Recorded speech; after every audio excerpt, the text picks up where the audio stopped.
Hello students, you are welcome in Biovedics. और आप जानते हैं कि हमने यहाँ एक सीरीज़ स्टार्ट की हुई है 90 topics 90 days for NEET exam. तो इसी सीरीज़ में आज हम टॉपिक नंबर 6 लेके आए हैं, जिसमें हम बात करेंगे एमसीक्यूज़ की डीपीपी के फॉर्म में। तो ये आज पहली डीपीपी है जिसमें हम 10 क्वेश्चंस की बात करेंगे। तो बच्चों शुरू करते हैं आज का वीडियो, ध्यान से देखिएगा। और इसमें पहला क्वेश्चन है animal without red blood cell, यानी ऐसा एनिमल का नाम बताइए जिसमें आरबीसी नहीं होती। तो इसमें फ्रॉग है ऑप्शन में, अर्थवॉर्म है, स्नेक है और पिकॉक है। तो बच्चों याद रखिएगा, आप जानते भी होंगे, तो इसका जवाब है अर्थवॉर्म, यानी केचुए में आरबीसी या रेड ब्लड सेल्स नहीं होती। फिर बढ़ते हैं दूसरे क्वेश्चन की तरफ कि name the blood cell in which nucleus is absent. तो ऐसी कौन सी ब्लड सेल है जिसमें न्यूक्लियस एब्सेंट रहता है। तो ऑप्शन देखिए, मोनोसाइट, लिम्फोसाइट या स्नोफिल्स। ये सब डब्ल्यूबीसी हैं, यानी इन सब में तो जो न्यूक्लियस है वो प्रेजेंट है, जबकि जो प्लेटलेट है उसमें एब्सेंट है। तो इसका जवाब ब्लड प्लेटलेट हो जाएगा। फिर तीसरे क्वेश्चन की तरफ बढ़ते हैं, the energy released by 1 gram of glucose is. तो एक ग्राम ग्लूकोज से कितनी एनर्जी रिलीज होती है। 3 calorie, kilo calorie, 4 kilo calorie, 5 kilo calorie या 6 किलो कैलोरी। तो ध्यान रखिएगा बच्चों, इसका जवाब है 4 किलो कैलोरी। तो एक ग्राम ग्लूकोज से 4 किलो कैलोरी रिलीज होती है। फिर नेक्स्ट क्वेश्चन है कि विच सेल सिक्रीट द HCl। तो कौन सी सेल्स हैं जो HCl सिक्रीट करती हैं हमारे स्टमक में। तो ऑप्शंस में है G cells, oxyntic cell, peptic cell, zymogen cells या म्यूकस नेक सेल्स। तो आप ध्यान रखिएगा, इसमें इसका जवाब है ऑक्जेंटिक सेल। ऑक्जेंटिक सेल्स को पेराइटल सेल्स भी कहते हैं और ये स्टमक में HCl को सिक्रीट करती हैं।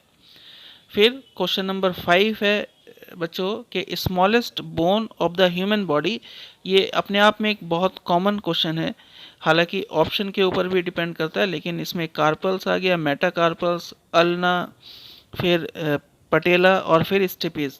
तो ऑब्वियस सी बात है, आप सब जानते हैं, आसान सवाल है, इसका जवाब है स्टेपीज, जो हमारे मिडल ईयर में रहती हैं। तो आप इसका जो स्टेपीज ऑप्शन है उस पर टिक करेंगे। फिर बढ़ते हैं छठे क्वेश्चन की तरफ, और इसमें लिखा है कि नंबर ऑफ फेशियल बोन, यानी आपके चेहरे पर कितनी बोन्स पाई जाती हैं। चेहरे को आनन भी कहते हैं अगर हिंदी में आप देखेंगे तो number of bones on our face is 14। तो इसका ऑप्शन 14 होगा बच्चों। फिर अगला क्वेश्चन है क्वेश्चन नंबर 7 के who is the father of zoology. Zoology का फादर किसे कहते हैं। तो इसमें ऑप्शन देखिए, चरक है, चरक तो फादर ऑफ आयुर्वेद हैं, सुश्रुत फादर ऑफ सर्जरी हैं। तो इसका जवाब कहीं ना कहीं एरिस्टोटल है। एरिस्टोटल को फादर ऑफ जूलॉजी भी कहा गया। फिर क्वेश्चन नंबर 8 है who is father of biology. तो फादर ऑफ बायोलॉजी भी कहीं ना कहीं एरिस्टोटल को कहा जाता है।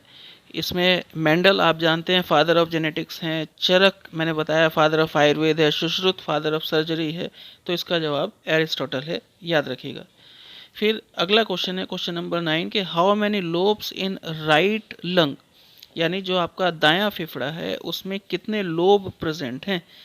तो 3, 2, 4, 5 ऑप्शन है, और इसमें आप ध्यान रखिएगा कि ऑप्शन नंबर 1 जो है यानी 3 लोब्स पाए जाते हैं राइट लंग में। फिर एक लास्ट क्वेश्चन है क्वेश्चन नंबर 10 के largest internal organ of the body किसे कहते हैं। अब ध्यान रखिएगा, यहाँ इंटरनल ऑर्गन की बात हो रही है, अगर एक्सटर्नल ऑर्गन की बात होती तो स्किन हो जाता जवाब। तो यहाँ पर जो जवाब है वो लीवर होगा बच्चों। तो लीवर जो है वो लार्जेस्ट इंटरनल ऑर्गन है। तो थैंक यू वेरी मच इसे देखने के लिए। अगर आपको ये इन्फॉर्मेशन पसंद आई हो बच्चों, तो प्लीज़ लाइक और शेयर कीजिएगा इसे अपने दोस्तों में। और अगर कोई स्टूडेंट नया है हमारे चैनल पर तो इसे सब्सक्राइब कीजिए। हम ये सीरीज़ चला के रखे हैं और नीट से पहले से कंप्लीट